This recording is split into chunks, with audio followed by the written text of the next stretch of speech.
Hi, I'm James from Katana Cards and I sell tiny pieces of cardboard on the internet for money. Welcome to my midlife crisis. In this video, I wanted to explain why it was I chose this particular business model for my business and maybe why you should start a business too, or not. But if nothing else, what I want to give you in this video is a method to choose, and it's the method that I found when I was completely lost, of how to choose what to do, how to find your calling. So I hope you find this useful, and without further ado, let's get on with it. Okay, so first things first, what am I actually doing? So I am selling collectible trading cards like these. So these are Pokemon cards. I'm also selling Magic the Gathering cards, so collectible trading cards. I don't do sports cards yet. I don't plan to do them. Basically, I'm selling cards online, so I don't have a shop, brick and mortar shop. I just have an eBay shop. I've got the basic subscription. I've got a Shopify store, so I've got my own website. And I also sell on a platform called Card Market, which is like the equivalent, it's the European equivalent of TCG Trader. If you're into collectible card buying and selling, then you might have heard of that. And that's it so far. So I'm just buying and selling online. I still have a day job. I don't want to go too in depth on the business itself because I only started it fairly recently, and also this video is more about why I started it than what I'm doing. Okay, so now the main question, why am I doing this? The short answer, the sort of two parts to the short answer, and that is one, because I've always wanted to be on business, and the second part is because I don't really like where my life's heading. As things are, things stay the same. So to expand on that a bit further, it's probably best to give you some context. So as I said before, I have a day job. It's actually a good job. I'm actually quite well paid, but I don't love it. I don't love, some people, I'm an engineer. Some people are really passionate about engineering and then, blah, blah. I'm just not. I like it. It's interesting sometimes, and I like the people I work with. I don't have like a terrible job. Some people hate their boss. And I've had jobs in the past where I hate either my boss or the people I work with, or both. Nothing like that. I have a good job. I work from home. I draw pictures. I do maths. The thing I actually like the most about it is when I help people. The rest of the kind of the doing maths and the drawing pictures is okay. Sometimes it's interesting. Sometimes you get to go up a tall building when it's not finished. Things like that. But if you look from a career point of view and from a quality of life point of view, if I don't do something, if I don't have my own business or at least some kind of side hustle or some other plan, then I'm going to be like a lot of people in the UK, I'm going to be working till I'm 70 or 80, and then if I can, if I live that long, then I'll retire and I won't be particularly well off or comfortable at all, unless something goes my way. I get some luck along the way with money. Don't really count on, sort of like the idea of just counting on luck or inheritance and things like that. So part of what doing what I'm doing is about, I suppose, about fear, really, fear of dying poor and lonely, but also a really genuine desire to do something of my own, work for myself, and have my own stuff. So I don't see myself being able to leave my job anytime soon, but one day I would like to be able to all this to be sort of self-sufficient. So so that's a big part of it.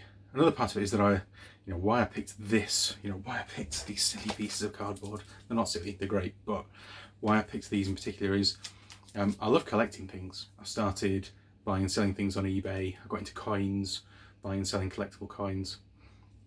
I tried Forex trading. I got mugged into doing some training courses, all sorts. Later on, over the years, I got into crypto, blogging.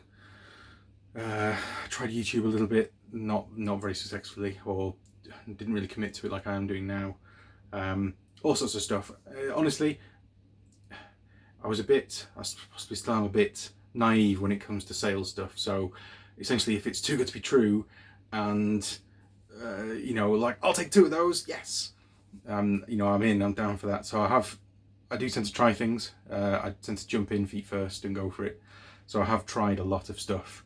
So as a result, I know quite a lot of things about eBay or selling online generally. So I kind of thought, yes, this will be, if I don't know, I tend to get discouraged. So I start a thing and I go for it. I'm like, yeah, really excited. Woo, let's do it. And then I give up. I hit a speed bump and then that's it. kind of get despondent, and I think I find the next amazing thing. So with this, I'm kind of determined to stick it out really. So after several years of trying lots of different things, basically quick get rich quick schemes, and things like that, I finally sort of, I don't know, I became kind of lost. I think it was last summer, so the summer of 2022, I sort of became a bit despondent, and I was like, well, you know, I don't know what to do anymore. You know, I've tried all these things and none of them seem to work, and am I doing it wrong? I'm not stupid. There's lots of advice out there. There's almost too much advice, I think. And I went online. I remember I googled like how to find your calling, how to find out what you should do with yourself, and I found a really good piece of advice, and that's when I just sort of committed to doing this one thing. Because I think if I just picked something 10 years ago and stuck with it, any of the things I've done, whether it's crypto or forex trading or coins, then I'd probably be in a much better position than I am now. But I don't regret trying all those things because I've learned a lot of stuff. But now I think it is time just to stick with something and run with it. So, so the advice I found, and I can't remember if I can find it, I'll put a link in the bottom of the video, the actual video I saw. But the advice was, you had to imagine 3 scenarios of what your life will look like depending on, you know, each scenario.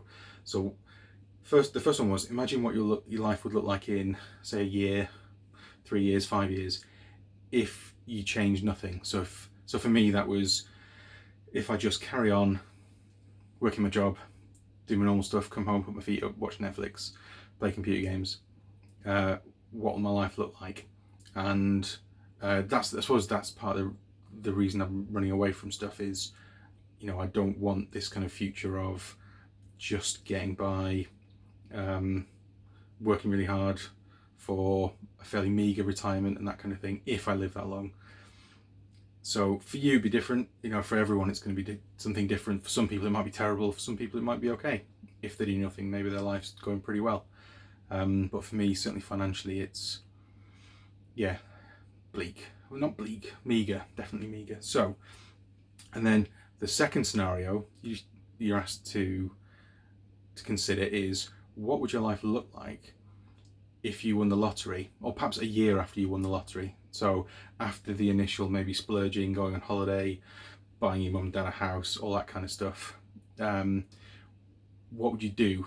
You know, what would you do with your life? So you got 10 hours a day to kill, let's say. What do you do? And that was quite thought-provoking, and I was like, okay, wow, yeah, I'd do this and I'd do that, you know, and it basically makes you think about just the things you enjoy, like the fun stuff. But then they give you the third scenario, and this was the game changer for me. They said, right, the third scenario is, imagine your life after the same lottery win, but there's absolutely no social pressure from anyone. No family sort of pressure, no cultural pressure. Like, I'm not too sort of bothered by that myself, but I know some people, you know, there's like family pressure to become a doctor or to become a politician or whatever, or social pressure, you know, your kind of social status is determined by a job. So yeah, basically imagine your life, there's nobody to please but yourself, and you've got 10 hours a day to kill, and money's no object. What do you do? And that was it for me. So straight away I thought, well, I play computer games a lot because I love playing computer games. I would get bored of doing that all the time.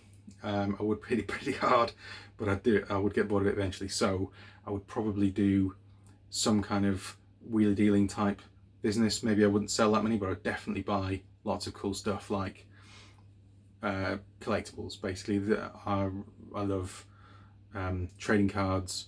I said coins before, Lego, Funko Pops, just cool collectible stuff. Definitely go hard into buying that kind of thing, and maybe I kind of have one to look at and one to stash away or something like that. I'd definitely buy lots of cool stuff.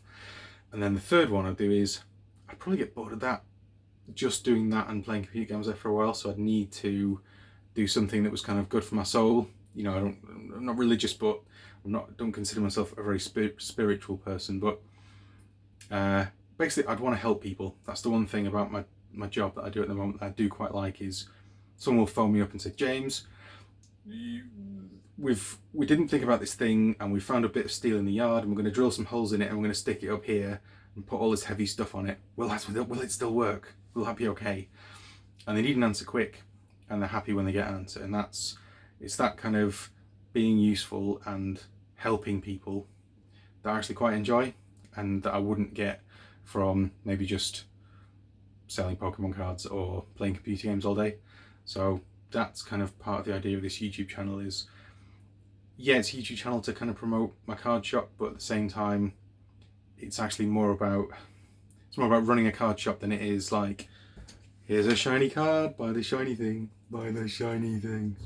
You know, in a nutshell, that's how I got the advice. That's how I got the kind of the inspiration of, now I know exactly what I would do. Because if you look in some places, some people say, oh, you should do what you're passionate about. You know, that's your calling. If you're passionate about this, you should do that. And then other people say, no, you don't do that. That's a terrible idea. You should. You'll find your calling because people will come and ask you things, and then if people ask you to do stuff, or ask you for help with stuff, then that's your calling. And it's like, well, people ask me how to do things in Excel or Word, and it's like, I don't really, or AutoCAD, the drawing software. It's like, I don't like it. I don't want to do that for the rest of my life. So think about, for me, that was the game changer. How I found what I wanted to do was just by thinking about, if I had 10 hours a day to kill and no one to please but myself, no family to please, no status, now I'm an engineer. I'm not a chartered engineer, which is what some people would like me to do. I don't want it. I don't want to be one. And I respect people who do it. There's a lot of work in it, but I don't need it, and I really don't want it. So if you didn't have to please anyone, what would you do? So that's basically the result is, for me, is this: buying cool stuff and selling it on the internet, and making videos about selling it on the internet and what it's like trying to run a business when you've already got a day job. Yeah, the whole day job thing is basically, I can't stop working. I have a mortgage now. I have a car loan, sofa, dog, child. I can't just drop everything. So it is a big, and it takes up time. But the other thing is, I do enjoy it, just the kind of sorting through cards. I've got a massive stash of cards behind me in a big box, and I quite enjoy. That's the other thing is, I do enjoy sorting through them. It's not a chore. So selling some of them, like these cards, are quite valuable. But this is I've only got 15 cards like this in that are graded. I've got probably about 15,000, but I might have 10,000 cards that aren't graded and aren't worth anywhere near as much. But it's not a chore. It doesn't feel so. If I'm only getting, when I am doing the work now, at the start, if I'm only getting £1 an hour, for my work, or even less than that, kind of doesn't bother me. So yeah. So I hope you found this video useful. Please do give me a like if you found this useful, and subscribe to my channel if you want to see what it looks like with someone who probably has no business running a business.